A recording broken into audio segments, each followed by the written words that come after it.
Hi folks, welcome to Gun Tradition. I'm Jordy. I'm going to show you today the difference in recoil between the 12 gauge and 20 gauge shotguns. Now I've got my shells here, I've got my shotgun sitting just beside of me, and I've got my targets here, my little pine cone targets. I got to go hang these up on the tree down here. Alrighty, I got those hung up. I've got my 20 gauge single shot and my 12 gauge pump shotgun. These are my two favorites. Actually, this one was my first gun ever. I got it when I was 14 years old for my birthday. And this one I bought on my bachelor party. Actually, we had a bachelor party in a gun store. Awesome. That was totally awesome. Alrighty, here we go.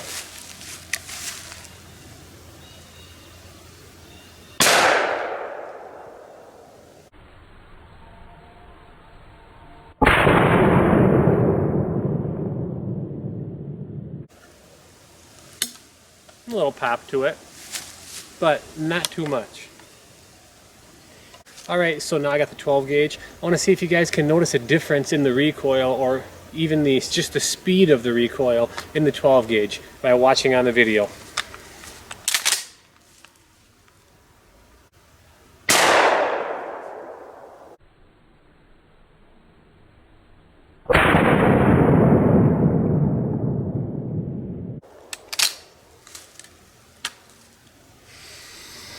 Oh, I love that smell.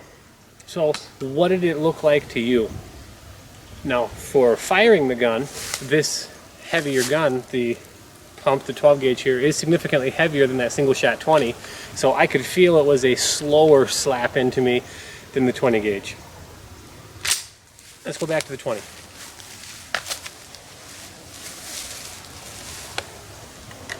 One more time.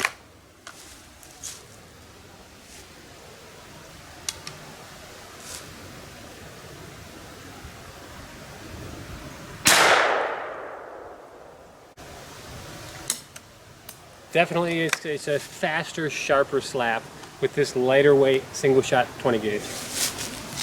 And back to the 12.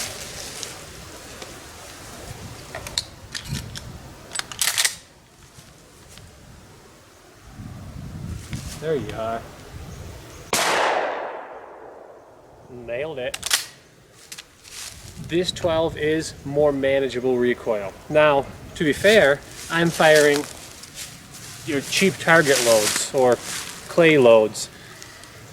These things don't have a lot of recoil. They're on the lower end of the recoil for the shotguns. If I want to go up in power, the 12 gauge is going to kick a lot harder because of the pressure difference and because of how much more weight I can slung through that barrel. I mean, just your standard not too heavy 12 gauge slug weighs an ounce, and that's the lighter weight 12 gauge slugs. I can go up to 1.5 ounces slug on this in a 3.5 inch shell. It's going to just wallop the heck out of your shoulder. I can get insane recoil out of one of these things. And you don't want to do that. But with most ammo, most of the time, especially if you got a heavier shotgun, recoil is not so bad. For a little guy, I'm a little guy, believe it or not, I'm only 155 pounds. I was 145 pounds most of my high school years. I got this shotgun when I was 14, and it was too heavy for me at the time.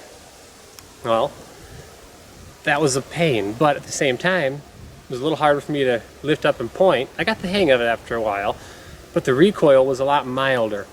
Now, I could have had something like a nice fancy 20 gauge with some good brakes on it, maybe a semi-auto, really reduce some of that recoil, but I didn't really need it. I did fine with just this one.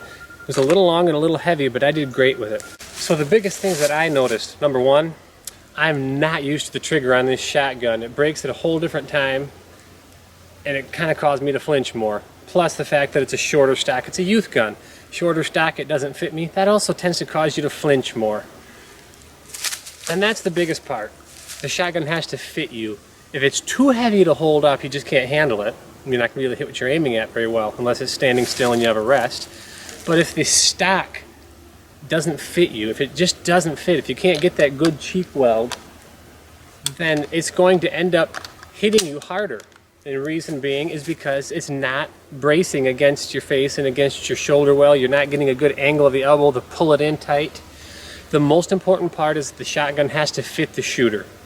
After that, you can vary like crazy in rounds. I can get a round in my 12 gauge that only has about 20 foot-pounds of recoil, or I can get one that has about 50 foot-pounds of recoil, and that's the one that hurts. That feels like a heavy hitter punching you in the shoulder very hard. Okay, that'll knock you pretty good.